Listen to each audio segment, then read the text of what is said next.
વાગરા તાલુકાના સાયખા જીઆઈડીસી વિસ્તારમાં આવેલી મિનલ સ્પેશિયાલિસ્ટ કંપનીમાં એક દુર્ઘટના સર્જાઈ હતી, જેમાં કંપનીના ચોથા માળે લોખંડની કોલમની પાઇપના બોલ્ટ ફિટિંગનું કામ કરી રહેલા યુવાનનું પગ લપસી જવાથી નીચે પટકાયા બાદ સારવાર દરમિયાન કરુણ મોત નીપજ્યું હતું.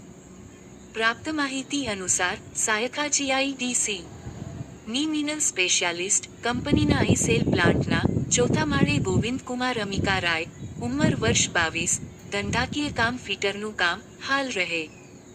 Minal specialist company Saykha GIDC, taluka Vagra, જિલ્લા ભરૂચ, મૂળ રહે જલીલપુર થાના, રાજપુર, જી બક્સર, બિહાર. ગત તારીખ 5 ઓગસ્ટ 2026ના રોજ સાંજના સમયે અન્ય મજૂરો સાથે લોખંડની કોલમની પાઇપના બોલ્ટ ફિટિંગનું કામ કરી રહ્યા હતા.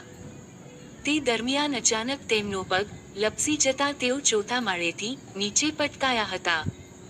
આ અકસ્માતમાં તેમને માથાના ભાગે તથા શરીરે ગંભીર ઈજાઓ પહોંચી હતી, જેથી તેમને પ્રથમ પ્રાથમિક સારવાર માટે વાગરા સરકારી દવાખાને ખસેડવામાં આવ્યા હતા. ત્યારબાદ વધુ સારવાર અર્થે ભરૂચની એપેક્સ હોસ્પિટલ ખાતે દાખલ કરવામાં આવ્યા હતા, જ્યાં સારવાર દરમિયાન આજ રોજ કલાક સવારે 3:21 વાગ્યે તેમનું દુઃખદ અવસાન થયું હતું. આ બનાવ અંગે વાગરા પોલીસ સ્ટેશનમાં ભારતીય નાગરિક સુરક્ષા સંહિતા 2023ની કલમ 194 મુજબ અકસ્માત મોત અંગેની નોંધ કરી આગળની કાયદેસરની કાર્યવાહી હાથ ધરવામાં આવી છે.